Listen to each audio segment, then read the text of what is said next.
이번 시간에는 계시록 13장 5부로 성도의 믿음과 인내를 시험하는 첫째 짐승에 대해 다루고자 합니다.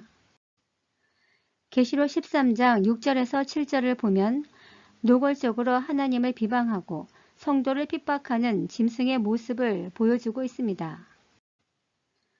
먼저 권세를 받은 첫째 짐승이 한 일은 하늘을 향해 하나님의 이름을 비방하고 또한 하나님의 장막에 사는 자들도 비방하는 일이었습니다. 여기서 비방을 직역하면 모독할 목적으로 행하는 것이 됩니다. 그리고 이름은 하나님을 지칭하며 대개 그 사람의 인격과 존재를 나타냅니다.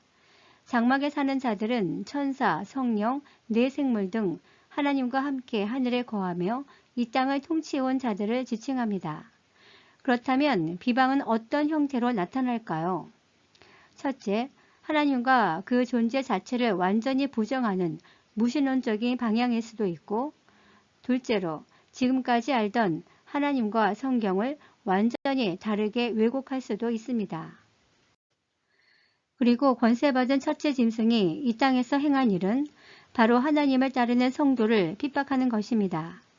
즉 하늘의 하나님을 향해서는 입으로만 모독하고 이 땅의 성도들에게는 직접적으로 물리적인 핍박을 가합니다. 이는 다니엘서 7장 21절에 내가 본즉 이 뿔이 성도들로 더불어 싸워 이기었더니, 계시록 11장 7절 증거를 마칠 때에 무적행으로부터 올라오는 짐승이 저희로 더불어 전쟁을 일으켜 저희를 이기고 저희를 죽일 터인즉 이라고 계시하고 있습니다. 그런데 여기서 짐승이 성도들과 싸워 이긴다고 되어 있습니다. 왜냐하면 42달 동안 일할 권세를 받았기 때문에 그 기간 동안만 이기게 될 것을 언급한 내용으로 짐승은 42달 동안 성도를 핍박하여 이기는 것처럼 보이지만 성도는 42달 동안 시험받는 기간으로 그 결과 성도는 휴거를 통해 승리하게 됩니다. 따라서 전천년설처럼 42달을 문자적으로 해석하면 환난 당하는 성도들에게 큰 위로와 희망이 됩니다.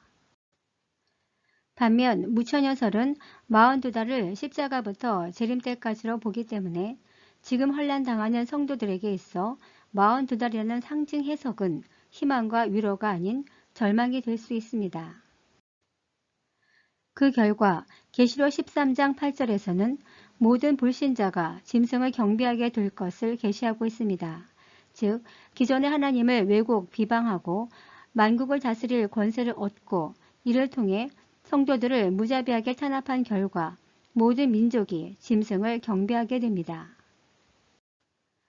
여기서 이 땅에 사는 자는 어린 양의 생명책에 창세 이후 이름이 기록되지 못한 자들로 모든 불신자를 나타냅니다.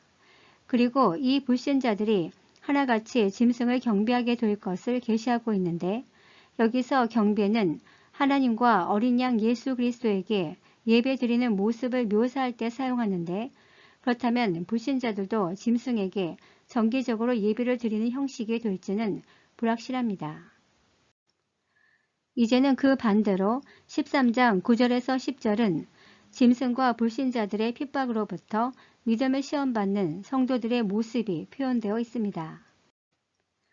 그런데 9절을 보면 갑자기 누구든지 귀가 있거든 들을지어다 라는 문구가 등장합니다. 이 문구는 매우 중요할 때 쓰는 강조 구문으로 일곱 교회에 보내는 편지에도 쓰였고 예수님께서도 자신의 교훈을 강조하실 때 쓰이기도 했습니다.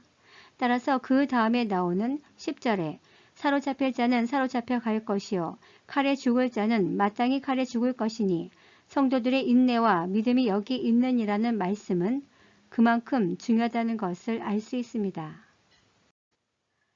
10절 말씀을 분석해보면 사로잡자를 직역하면 만일 누구든지 포로로 삼는다면 그도 포로가 될 것이오가 되며, 죽이는을 직역하면 누구든지 칼로 죽인다면 그도 마땅히 칼로 죽으리라가 정확한 번역이 됩니다.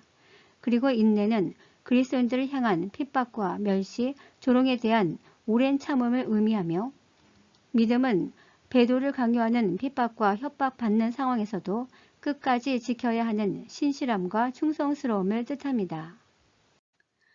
결국 10절 말씀을 기준으로 보면 짐승이 통치하는 42달간은 성도들에게 큰 환란이 있을 것을 예고하고 있으며, 반면 성도들은 믿음으로 끝까지 인내해야 할 때임을 강조합니다.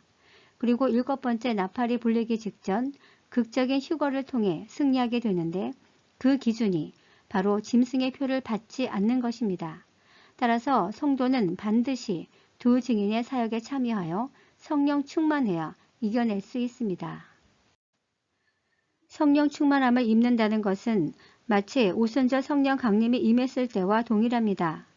성령 강림 이전의 제자들과 성도들은 두려움에 숨게 되지만, 성령 강림 이후 제자들과 성도들은 온갖 위협에도 불구하고 담대히 복음을 전파했습니다. 이렇듯 하나님은 아무 대책 없이 자기 양들을 늑대 소굴에 던지지 않습니다.